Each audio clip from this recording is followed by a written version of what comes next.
जी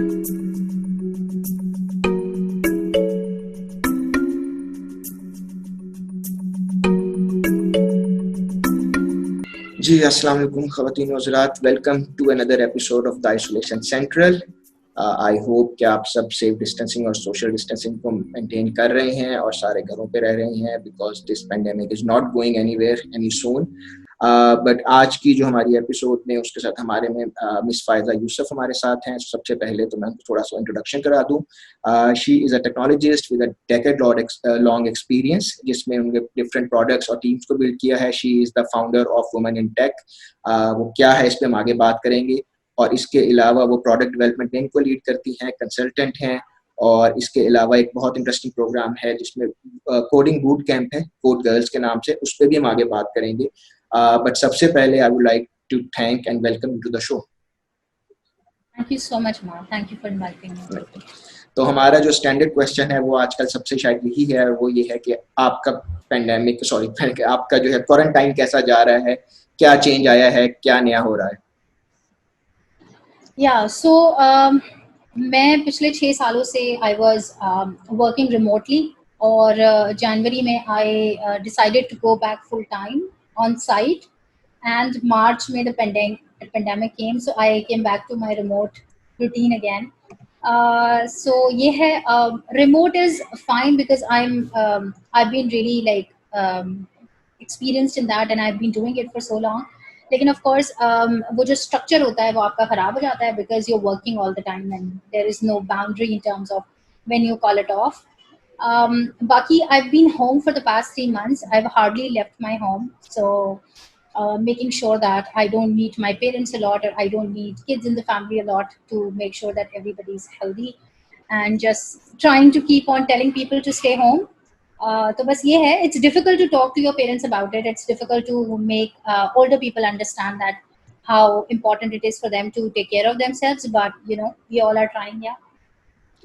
नहीं, you are very right. और मैं खैर हम लोग भी इस पहले बात भी करते आए हैं, और वो ये है कि इस सारे एरा से हम जब निकलेंगे इंशाल्लाह, तो ज़रूरी नहीं कि हम सारे पेंटर और बेकिंग में एक्सपर्ट बन के निकले। सबसे बड़ा जो स्टेम हमारा स्ट्रगल है होना चाहिए और जो है वो है survival. So if we survive all of this and if we are able to come out of it healthy and taking care of our loved ones, so I think it's an achievement itself. So जिस तरह आप बात कर रहे थे कि आप remotely काम कर रहे थे, सो अभी recently first of all congratulations कि आपको हमने बहुत अच्छा फीचर पढ़ा था मैंने अपवर्क के ऊपर. So congratulation on making Pakistan proud. I was really happy to see that. तो उसी के हवाले से बात करते हैं कि ज़रा हमारी ऑडियंस को बताइएगा कि what exactly it is Upwork, क्या करते हैं, क्यों इस्तेमाल होता है, और कैसे कैसे स्पेशली आजकल के हालात में जब सारे रिमोटली काम करने पे मजबूर हो चुके हैं, कैसे फ़ायदा उठाया जा सकता है इसका. राइट. सो अपवर्क जो है वो एक प्लेटफॉर्म है जो कि रिमोट वर्कर्स को, फ्रीलांस वर्कर्स को कनेक्ट करता है एम्प्लॉयर्स के साथ. इनिशियली ये 2 प्लेटफॉर्म्स थे, ओडेस्क और इलैंस. उन दोनों को मिलाकर अब ये अपवर्क बन गया है. मैं पिछले 3 साल से अपवर्क पे काम कर रही हूँ एज अ प्रोडक्ट मैनेजर. वहाँ प्रोजेक्ट्स ले रही हूँ, क्लाइंट्स के साथ काम कर रही हूँ. 3 साल में मैंने तकरीबन 20+ प्रोडक्ट्स के ऊपर काम किया है अलग अलग क्लाइंट्स के साथ through out the world, from Saudi Arabia to US to New Zealand to Australia, depending upon the type of project that is there. तो प्लेटफॉर्म बहुत अच्छा है. प्लेटफॉर्म की एंट्री बैरियर थोड़ा ज़्यादा है बिकॉज उनका एक अप्रूवल सिस्टम है कि जो नए लोग प्रोफाइल उस पर बनाते हैं तो अप्रूवल के मैकेनिज्म से गुजरते हैं, और अगर आपकी प्रोफाइल अप्रूव हो जाती है तो you can start bidding for projects. और Right. उसके अंदर एक और ये है कि पहले इट वाज इसका जो बेसिक वर्जन था वो काफ़ी इस तरह का था कि अगर आपके पास सिर्फ बेसिक अकाउंट भी है तो it was good enough for you. लेकिन अब उन्होंने अपने स्टैंडर्ड्स चेंज किए हैं. तो अब ये कि जब आप नया ज्वाइन करते हैं प्लेटफॉर्म तो आपको फिर वहाँ पे कनेक्ट्स या मेंबरशिप बाय करनी पड़ती है, मंथली सब्सक्रिप्शन बाय करनी पड़ती है, which is around $15 a month. Platform इस हवाले से बहुत अच्छा है कि इट्स डिफरेंट फ्रॉम फाइवर. यहाँ पे गिग्स नहीं हैं, यूजुअली स्मॉल प्रोजेक्ट्स नहीं होते, लॉन्ग टर्म Right. प्रोजेक्ट्स होते हैं. आवरली रेट्स बहुत अच्छे हैं. उनका तरीका है कि वो क्लाइंट्स को और जो आपके फ्रीलांसर्स हैं दोनों को वो बेसिकली एक तरह से वेट कर रहे होते हैं. So if there is any problem, you can report to it. And as well as जो सबसे अच्छी बात जो मुझे लगती है वो ये है कि so far मेरा जो experience रहा है उनकी अपनी Upwork की अपनी टीम के साथ interact करने का वो बहुत अच्छा रहा है. So चाहे वो कोई client से related issue हो या payment से related issue हो, or is there anything else that is there. So I've always found them very up on their toes to help and ensure कि उनके जितने भी लोग हैं वो वहाँ पे safe हैं. बाकी ये कि उनका एक थोड़ा सा bias है towards people who make more money or who charge more. So if you're planning to make like $10 an hour, they'll prefer someone who's charging 80, 90, $100 per hour, because जो भी आप per hour charge करते हैं उसका 20% is their part. So अगर आप $10 रखते हैं तो उनको $2 मिलेंगे, लेकिन आप $100 रखते हैं तो उनको $20 मिलेंगे. So that's why वो हमारे यहाँ जो वो लोग हैं जो कि who want to make a quick buck, Upwork is not a place for them. उसके लिए they can go to other platforms, लेकिन Upwork is for people who want to build a career out of it, Right. So इस तरह से. So इस पे मेरे 2-3 follow question आपकी बात से निकले. एक मेरी अंडरस्टैंडिंग ये है कि फिर Upwork पे ज्यादा एक्सपीरियंस्ड लोग हैं, जिस तरह कि आप बता रहे हो कि जो $80-90 फॉर एग्जांपल अगर चार्ज करना स्टार्ट करता है, सो वो एक मिडिल लेवल या उससे हाई लेवल साइड पे एक्सपीरियंस वाइज होगा. सेकंड मुझे लेकिन मेरा क्वेश्चन यहाँ पे ये है कि आपने जिक्र किया कि उन्होंने शुरू में कुछ क्राइटेरिया रखा हुआ है, तो उस पर आप थोड़ी अगर रोशनी डालो कि क्या क्राइटेरिया है, अगर ज्वाइन करना चाहते हैं तो कितना मुश्किल है, थोड़ा सा आप बताएं. Certain you need a certain experience.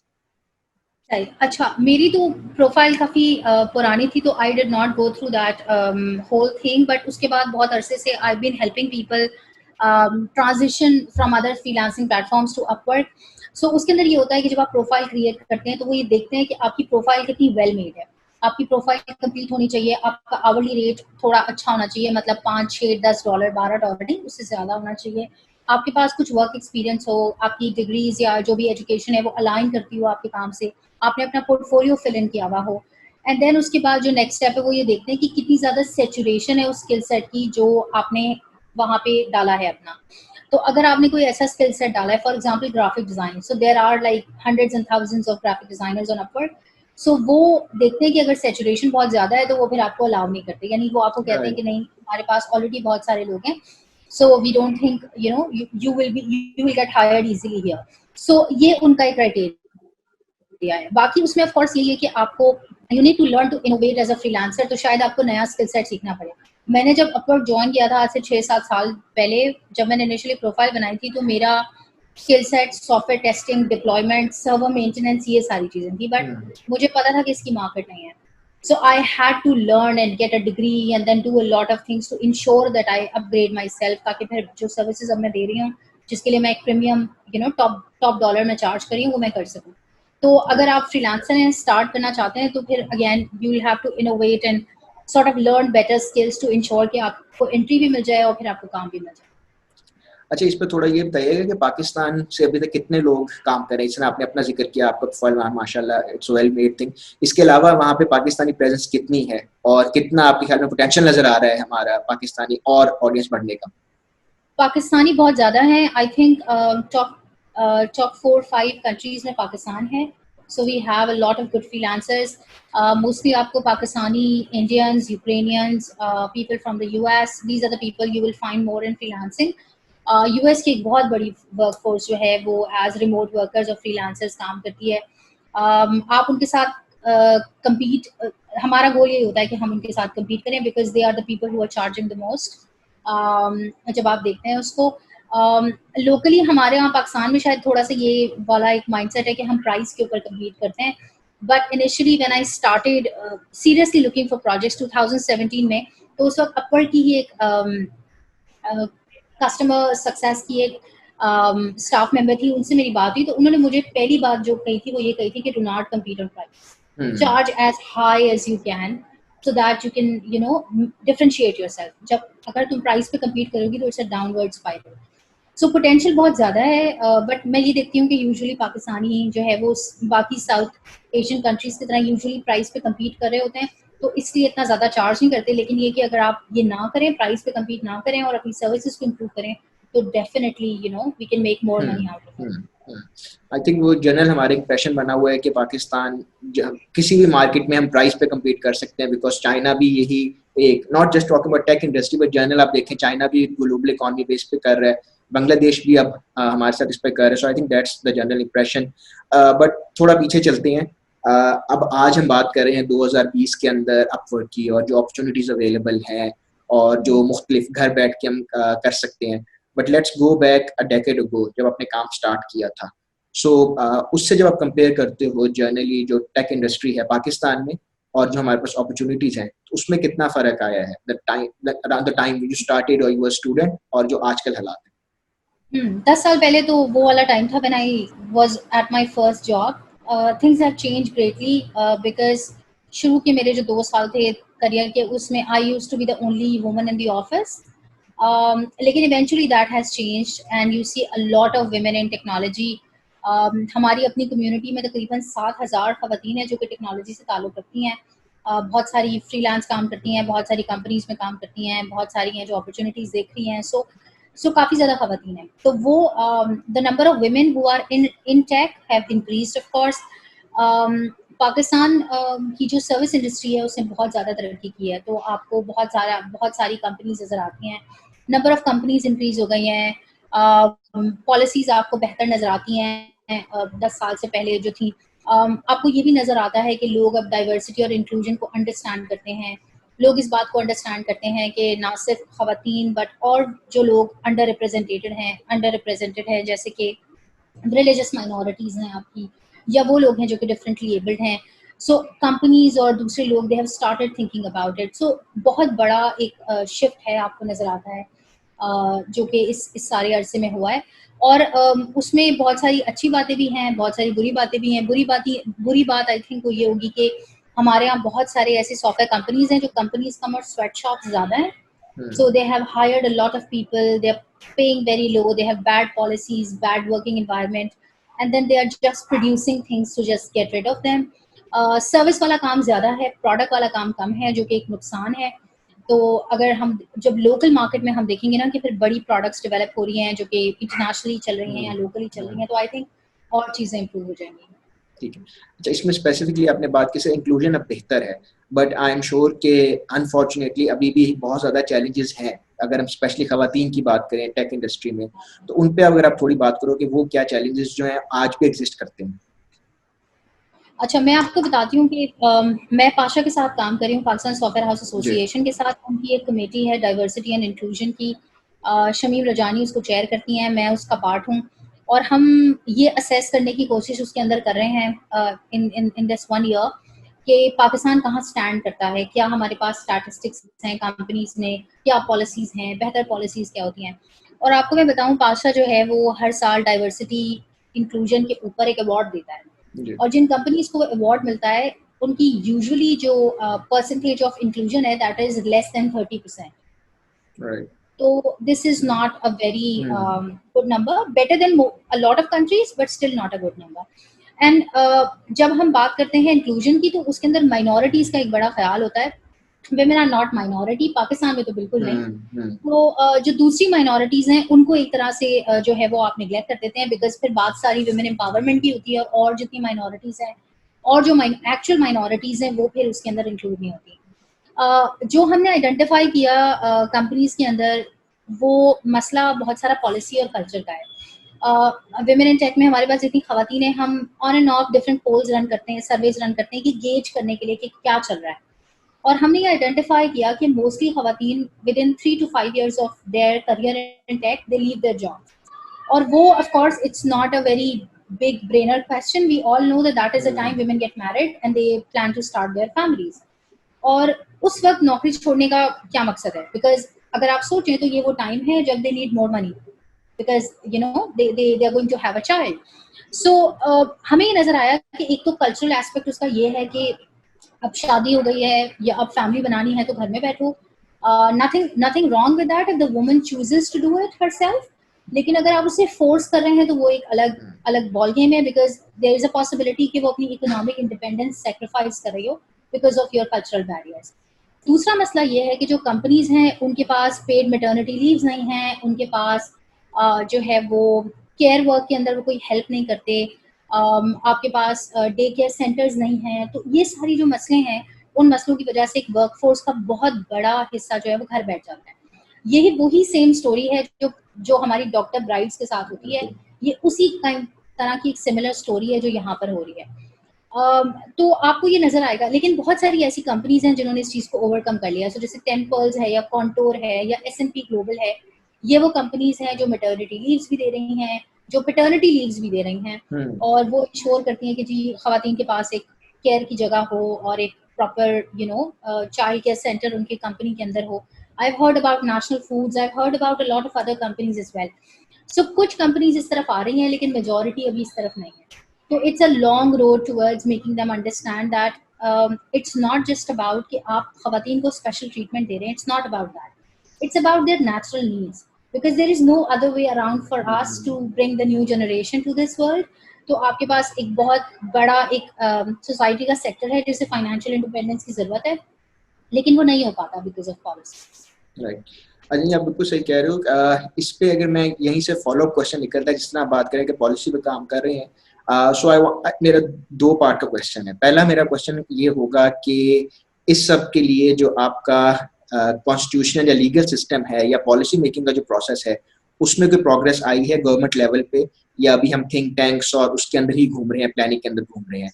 और सेकंड पार्ट जो था वो थोड़ा ब्रॉडर क्वेश्चन था, वो भी मेरा इस हवाले से था कि पूरी टेक इंडस्ट्री को अगर आप बात करो कि लीगल कवर या उनके कॉपीराइट्स के प्रॉब्लम्स हैं या इस तरह के जो बाकी हैं, तो उनको वो इंफ्रास्ट्रक्चर सपोर्ट कर रहा है या नहीं कर रहा in general, regardless of gender या बाकी पूरा क्या सिस्टम है?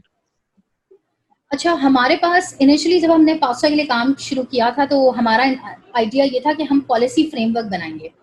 तो हमने पहला काम ये किया कि हम बेसिकली हमारे कंट्री के लॉ में ढूंढने बैठ गए कि एंटी डिस्क्रिमिनेशन का कोई लॉ है, ये है वो है, लेकिन चीजें हमें क्लैरिटी नहीं है उन चीजों के अंदर। हमारे पास कुछ ऐसी कंपनीज हैं जिनके लिए ये इंपॉर्टेंट है कि वो सर्टेन नंबर ऑफ उनकी वर्कफोर्स डिफरेंटली एबल्ड होनी चाहिए, लेकिन वो जो कंपनी की डेफिनेशन है वो आइदर इतनी ब्रॉड होती है या इतनी रिस्ट्रिक्टिव होती है कि company slip through the cracks and nobody मतलब उसकी इम्प्लीमेंटेशन किसी जगह पे नहीं है। इसी तरह जो भी दूसरी चीजें हैं उनकी भी कोई इम्प्लीमेंटेशन नहीं है। सो उसके बाद जब हमने ये देखा कि पॉलिसी फ्रेमवर्क जो है ना, ये तो अगर हम बना भी देंगे तो होगा क्या, मतलब ये तो एक तो ये कि मेरा ताल्लुक टेक्नोलॉजी से है, हमारे बोर्ड पे सारे लोग टेक के हैं, there is no one with law background, you need to have a law background to understand this policies and draft something. और ऑफ कोर्स हमारे यहाँ डाइवर्सिटी और इंक्लूजन से रिलेटेड कोई लॉ में एक्सपर्ट्स भी नहीं है, एंटी डिस्क्रिमिनेशन से रिलेटेड आपके पास कोई एक्सपर्ट्स नहीं है यहाँ पर। तो व्हाट वी डिसाइडेड, वो हमने ये डिसाइड किया कि हम जो है वो we started interviewing a lot of diversity and inclusion experts around the globe and start asking them कि organizational best practices क्या हैं। Right. तो वो इम्प्लीमेंट कराना आसान है, बिकॉज आप जो है वो पूरी दुनिया से बेस्ट प्रैक्टिसेस लाते हैं जो प्राइवेट और पब्लिक इंस्टीट्यूशंस ने अपनाई हैं, and then you basically present those to all the member companies of PASHA, all the companies that are there, you put that online कि ये बेस्ट प्रैक्टिसेस हैं और आप उसमें से अपनी कंपनी के लिए पिक एंड चूज कर लें, और अच्छा है कि आप इनको इम्प्लीमेंट करें। तो ये वाला जो काम था वो हमें कंपैरेटिवली इसका बैरियर थोड़ा लो लगा, तो हमने we decided on doing that because हमारे मुल्क के लॉ के अंदर वो चीज़ें इतनी क्लियर नहीं है। दूसरा, जहाँ तक बात है टेक्नोलॉजी रिलेटेड चीज़ों की, चाहे वो आईपी लॉ हो या साइबर क्राइम हो या ये सारी चीज़ें हों, तो हमारे पास इन चीज़ों के एक्सपर्ट्स हैं और लॉ के एक्सपर्ट्स हैं, बट ऐसे एक्सपर्ट्स नहीं हैं जो इंटरडिसिप्लिनरी एक्सपर्ट्स हों जो कि दोनों चीज़ों को जानते हो। तो क्योंकि टेक्नोलॉजी पाकिस्तान के अंदर जो थोड़ी सी, हम तो मिलेनियल्स हैं, उनसे ऊपर वाली जो जनरेशन है उसके लिए उसको एक्सप्लेन करना थोड़ा सा मुश्किल है, तो आप ये देखेंगे कि वो लोग कंफ्यूजन और डिस्कशन के अंदर रह जाते हैं और कोई चीज़ इम्प्लीमेंट नहीं हो पाती। तो that is a repeated process that you see. IP का जो लॉ है या इंफ्रास्ट्रक्चर से रिलेटेड जो चीज़ें हैं वो सारी की सारी इतनी ज़्यादा ग्रे हैं कि उनकी अंडरस्टैंडिंग अगर आप बिल्ड कर भी लेते हैं तो आपको उसको फाइट करने के लिए जो प्रोसीजर चाहिए उसकी प्रेसिडेंस भी सेट नहीं हुई बहुत सारी जगहों पे, तो that is going to be like a huge problem. So ये मतलब इस तरह के बैरियर्स हैं in the law. So we decided to go to the other route, and that other route was to find best organizational practices around the world around diversity and inclusion। और even though हमारा जब हमने वो diversity inclusion committee बनाई थी तो जहन में खवातीन थी, लेकिन हमने उसको ब्रॉड करके फिर एक्सेसिबिलिटी की बात करना शुरू कर दी कि जो डिफरेंटली एबल लोग हैं उनके लिए एक्सेसिबल ऑफिस हों और वो सारी चीज़ें हों, ताकि जब आप बेस्ट प्रैक्टिसेस बना ही रहे हैं तो फिर सब लोगों को इंक्लूड कर लें। तो इसी पे एक मेरा पॉइंट आता है, ट्रांसजेंडर कम्युनिटी जो है उनके लिए इंक्लूजन हुई है और वहाँ पे कोई इस तरह की स्टोरी आपके सामने आई है?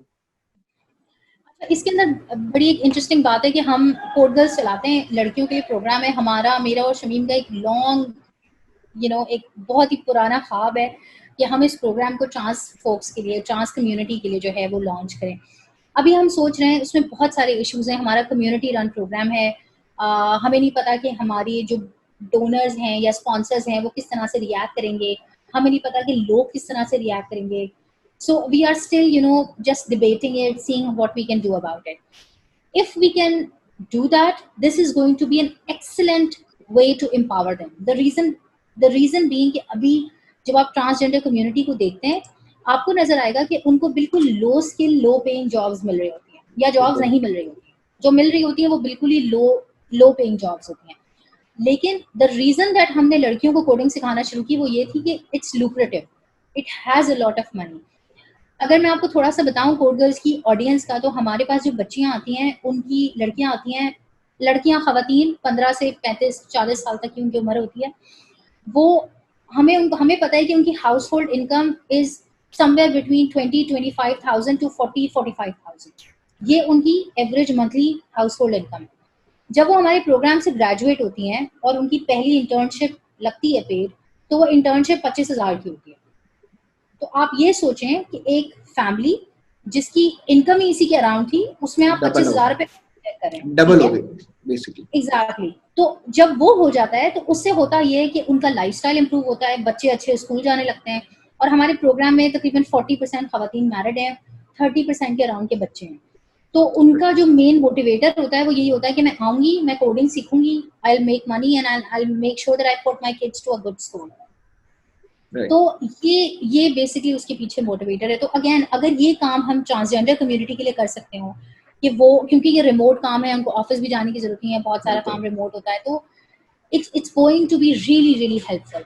बट अगेन एक और सवाल इसके अंदर ये है कि क्या हम सिर्फ ट्रांस कम्युनिटी के लिए प्रोग्राम शुरू करें, तो फिर इंटीग्रेशन कैसे अगर ये सिर्फ ट्रांस कम्युनिटी का प्रोग्राम है? बिकॉज आइडिया तो ये ना कि आपने उनको मेन स्ट्रीम के अंदर इंटरजेक्ट करना है। So there are like a million questions around this idea, and we are still debating, trying to think how to best serve them. I think as long as we are looking at it और हम सोच रहे हैं, सो कोई ना कोई रास्ता निकल ही आएगा जिसमें उनका भी फायदा हो सके। बिकॉज सही कह रहे हो कि अभी तक जो हमें नजर आता है वो बेसिक जॉब्स होती हैं, या वो हेल्प के तौर पे यूज होते हैं, या क्लिनिकल जॉब्स होती हैं, या सिलाई कढ़ाई का एक काम बड़ा एक फेमसली उनको बताया जाता है, which is good and it's a good start. But बहुत से लोगों के बहुत ज्यादा एम्बिशंस भी होते हैं और होने चाहिए, so they do deserve a fair chance. So I really hope कि something works out और उसको चलें। तो इसी बात पे आगे चलते हैं कि हम कोडिंग गर्ल्स जिसने आपने बात की, उससे पहले वुमेन इन टेक पे आते हैं। सो उसका स्टार्टिंग का क्या पॉइंट था और क्या मोटिवेशन थी और क्यों स्टार्ट किया?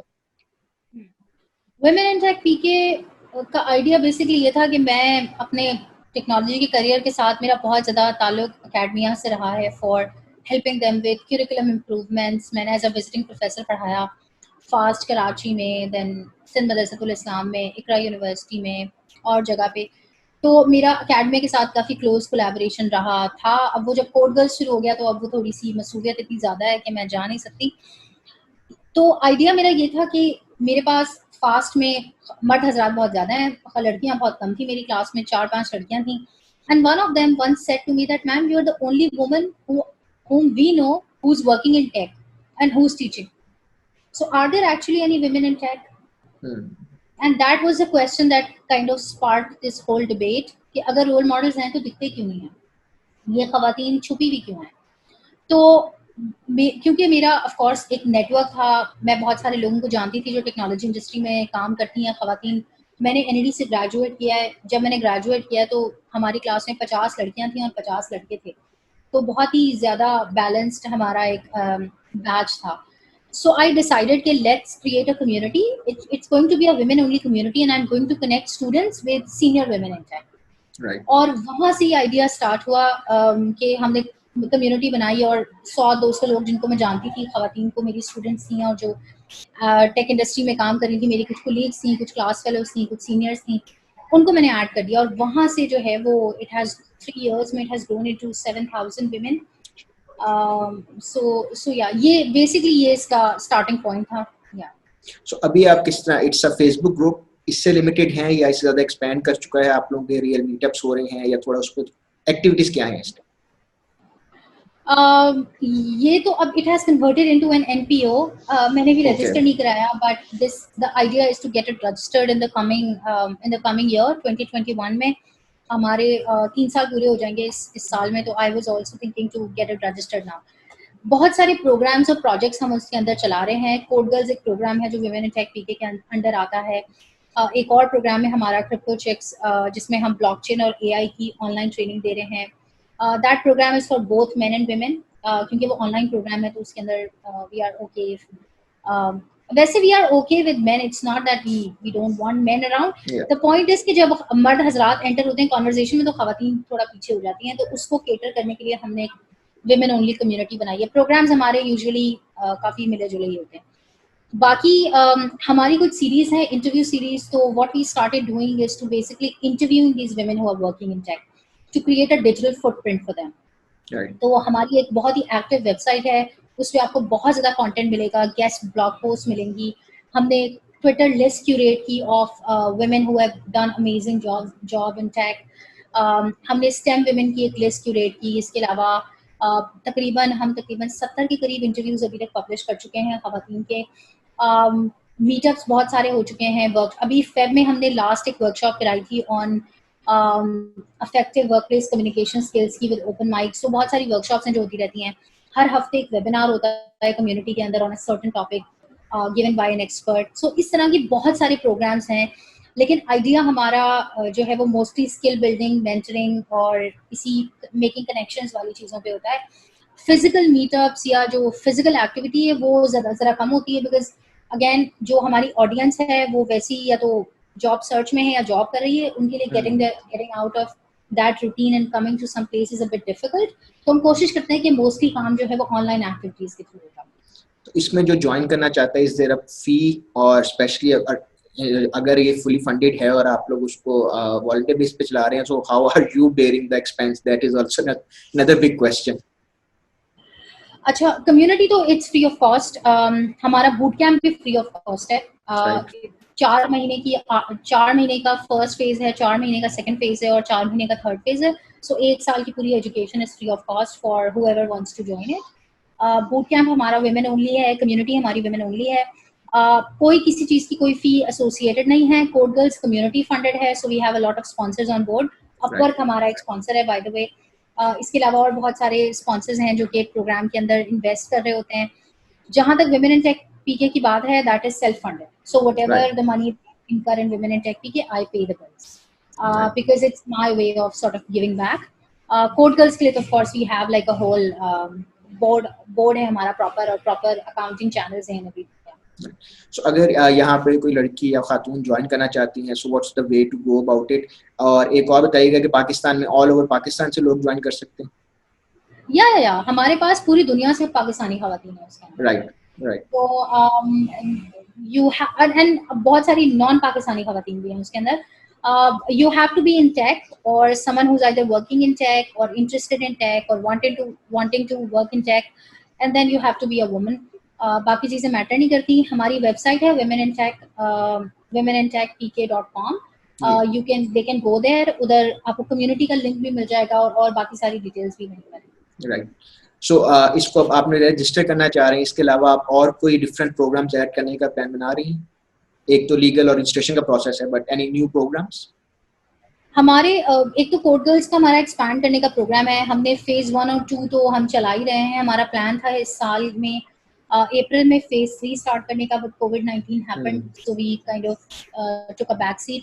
कोड गर्ल्स जो है वो 4-4 महीने बाद हम अपना कोहॉर्ट इंडक्ट कर रहे थे।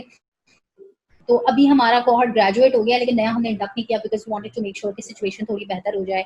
जो नेक्स्ट स्टेप है ऑफ कोर्स, एक तो हम जो विमेन इन टेक पीके के अंडर ही वो पाशा के साथ जो काम कर रहे हैं एक बेस्ट प्रैक्टिसेस का, उस पर मेरा फोकस है। और दूसरा we want to work on a back to work programme for women. हमारे पास एक बहुत बड़ी तादाद है खवातीन की जो कि अपना करियर छोड़ के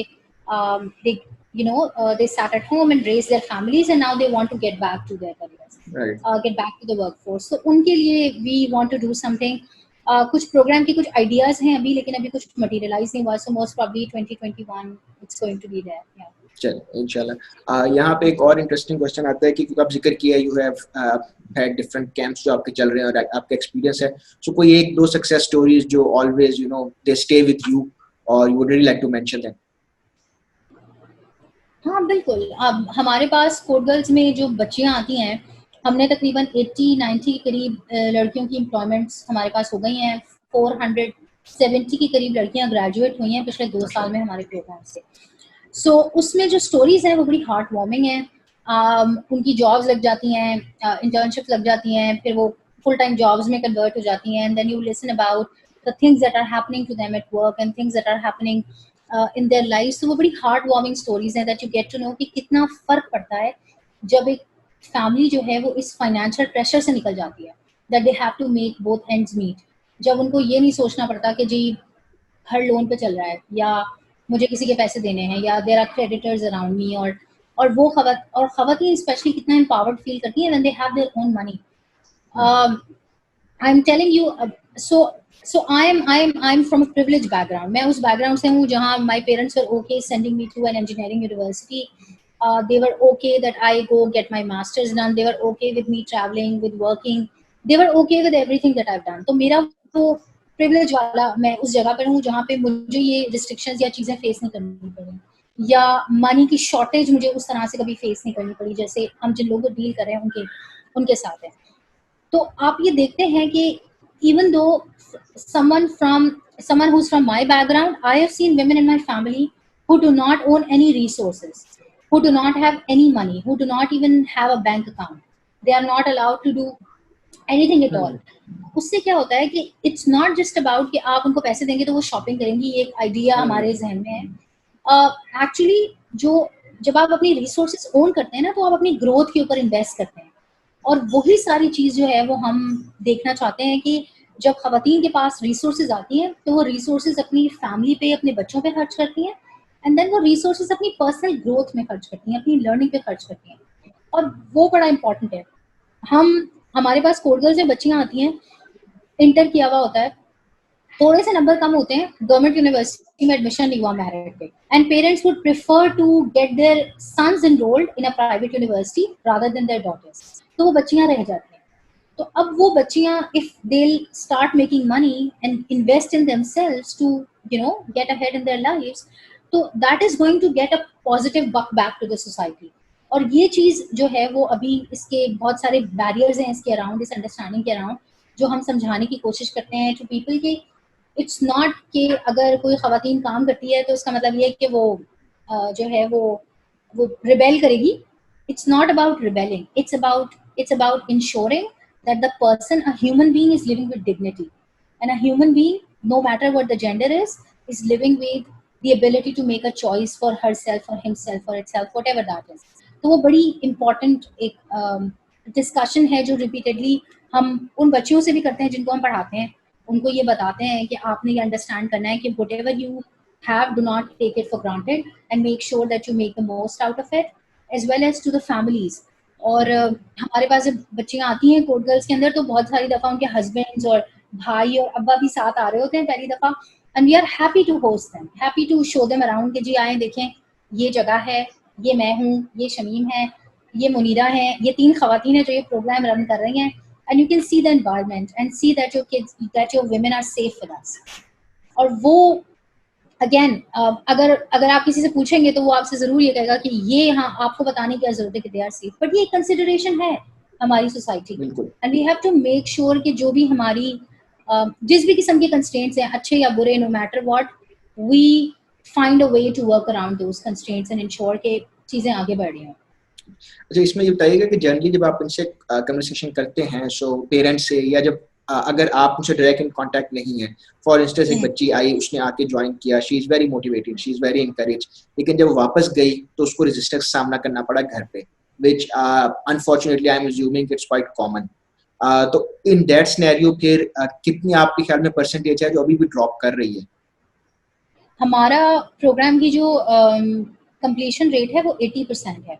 Right. सो 20% जो बच्चियां हैं वो पहले 4 महीने के अंदर अंदर ड्रॉप कर जाती हैं। अब वो जो ड्रॉप करती हैं उसके बहुत सारे रीजन है। एक तो ये कि कंप्यूटर कोडिंग और programming is not for everyone. तो वो आ तो जाती हैं, जीरो टेस्ट हमारा एक होता है, इंटरव्यू होता है, वो क्लियर करके, लेकिन जब वो सीखना शुरू करती हैं तो उनको बहुत मुश्किल लगता है। अब वो कहती है नहीं ये मुझसे नहीं होगा एंड दे लीव। अच्छा, ऐसा नहीं है कि उनसे नहीं होगा, एक तो बहुत सारा इसमें अमल स्टीरियोटाइपिंग का भी है कि वो पहले से बोलते थे कि तुम लड़की हो, तुम नहीं सीख सकती। दूसरा ये कि कुछ सेल्फ कॉन्फिडेंस की कमी होती है, और कुछ लोग वैसे ही they are not interested because it's a frustrating part of computer science, writing code. So उनका वो मिजाज उस तरह का नहीं होता, तो they do not want to get ahead into that. लेकिन बहुत सारी ऐसी बच्चियां भी हैं, जो बहुत सारी ऐसी खवातीन भी हैं जो कि फैमिली की जो है वो रेजिस्टेंस की वजह से दे ड्रॉप आउट। उस सिचुएशन में हम सबको पहले से बात बता देते हैं कि अगर फैमिली की रेजिस्टेंस है तो do talk to us about it, and if your family would want to talk to us we are happy to talk to them. हम इंश्योर करते हैं कि अगर हमारे पास उनके फादर्स आते हैं या उनकी मदर्स आती हैं तो हम उनसे ज़रूर बात करें, उनसे मिलें, पर्सनली मिलें। It's very important that they know who the people are जहाँ वो अपनी बच्चियों को भेज रहे हैं या अपने घर की खवातीन को भेज रहे हैं। और दूसरी बात ये कि जो रेजिस्टेंस आती है वो यूजुअली आती है कि वो कहते हैं अच्छा ठीक है प्रोग्राम तो कर लो, नौकरी नहीं करनी। तो अब एक कोडिंग बूट कैंप में आप आए हैं, तो बूट कैंप का मतलब क्या होता है? बूट कैंप का मतलब होता है straight go to job. So if you are at the boot camp and you do not want to do a job और वर्क, देन उस मामले में भी वी कीप ऑन डिबेटिंग कि should we let them come, should we not. But in most of the cases we say fair enough, आप आ जाएं, आप सीख लें, आप एक और बंदे को हमारी तरफ से सिखा दें, you have done your part. So वो हमने देखा है कि फिर उसके बाद हमारे पास बहुत सारी ऐसी मदर्स आती हैं जो ये कहती हैं हम आ रहे हैं, हम इसलिए आ रहे हैं क्योंकि हम अपने बच्चों को सिखाना चाहते हैं, हम इसलिए आ रहे हैं because we want our kids to respect us, we want our husbands to respect us, that we have some skill set. So more than happy to welcome them, because at the end of the day हमारा मकसद सारी खवातीन को घर से बाहर निकालना नहीं है। हमारा मकसद है कि उनके पास एक चॉइस हो, and if they can they should make money for their own families. अब एक और बात भी है ना कि आज आपको शायद वो लग रहा है कि उनको जरूरत नहीं है काम की, वो नहीं करना चाहते, मे बी गॉड फॉरबिड, खुदा ना खास्ता 2 महीने बाद 4 महीने बाद आपको जरूरत पड़ जाए, तो एटलीस्ट आपका स्किल सेट होगा तो you will be able to move directly into job, वरना फिर आप पॉइंट जीरो पे खड़े होंगे और दोबारा स्टार्ट में कर रहे होंगे। अच्छा, बिफोर आई रैप अप, मैं आपसे लास्ट क्वेश्चन ये पूछना चाहूंगा कि हम अब जेंडर से बाहर आ गए, हम बात करें जर्नली आपकी अपनी फील्ड के जो लोग हैं, जो आपकी तरह काम करना चाहते हैं, जो आपकी तरह काम सीखना चाहते हैं, उनको आप एक जनरल एडवाइस क्या देंगी? What are the dos and don'ts in this industry? आप उसमें फ्रीलांस का बात करें, आप अपवर्क की बात करें, या आप टेक इंडस्ट्री में काम करने की बात करें, so what are the few guidelines that you would like to share? पहली गाइडलाइन तो ये है कि आपने अपना कोड ऑफ कंडक्ट बनाना है। आप किस तरह से अपना बिजनेस कंडक्ट कर रहे हैं, अपने आप को अपनी जॉब में कंडक्ट कर रहे हैं, वो बनाना बहुत ज़रूरी है। हमारे यहाँ जब हम करियर की बात करते हैं ना, तो करियर 1-2 साल नहीं होते, it's like 30-40 years of your life till the time you retire. So it's something that goes with you, it's your reputation as a person. So it's extremely important कि आप अपना कोड ऑफ कंडक्ट बनाएं। ये एक चीज़ है जो missing हमें नजर आएगी फ्रीलांसर्स के अंदर, इसीलिए लोग बड़ा घबराते हैं फ्रीलांसर्स को काम देते हुए कि जी ये काम जाएगा वापस नहीं आएगा, और इसीलिए एम्प्लॉयर्स जो हैं वो भी परेशान होते हैं कि जी ये हम हायर करें या ना करें, this person doesn't look like a person with ethics. तो आपने अपनी कोड ऑफ कंडक्ट, आपने अपनी एक जो है वो कुछ एथिकल वैल्यूज उसके साथ सेट करनी है। एंड दूसरा, I think the best advice I can give anyone is to basically keep on learning. So if you stop learning and if you think जी मैं कंपनी में आ गई हूँ और अब मैं 5 या आ गया हूँ और मैं 10 साल यहीं बैठा रहूंगा, तो tech is not about that. You see that people usually switch their jobs in 3 to 5 in less than 3 years, or mostly 3 to 5 years के अंदर people jump their careers from one end to another. तो अब वो जो jump है वो हमेशा बेहतर होना चाहिए, मनी वाइज भी और काम के हिसाब से भी, पोजीशन वाइज भी। तो उसके लिए ज़रूरी है कि आप अपने आप को जो है वो इम्प्रूव करें। टेक के अंदर सबसे अच्छी बात यह है कि एवरीथिंग इज़ अवेलेबल ऑनलाइन। तो आपके पास रिसोर्सेज अवेलेबल हैं, मेंटर्स अवेलेबल हैं, यूट्यूब भरा पड़ा है, that's my favourite place in the world, you can learn anything. So utilise that properly to ensure कि आप अपना स्किल सेट इम्प्रूव करते रहें। I think that's an excellent advice, especially हम I totally agree कि YouTube की power को बहुत अंडर एस्टिमेट करते हैं और अंडर वैल्यू करते हैं। मेरा तो अब विकिपीडिया की जगह YouTube is the place to go for me कि अगर कुछ ढूंढना हो। बट आई थिंक इसी पे रैप अप करेंगे। आई होप कुछ रह नहीं गया, अगर आप कुछ ऐड करना चाहें तो प्लीज फील फ्री टू। नहीं, definitely. I think we have covered a lot of it. Thank you so much for your नहीं, time. Thank you so much for giving us time and joining us today and wishing you all the very best. और सोखन या मैं personal capacity में किसी भी तरह हम आपकी हेल्प कर सकते हैं तो we are more than happy to help and इंशाल्लाह all the very best for all your projects. Thank you so much. Thank you. Thank you, Good thank night. You जी, हाफिज।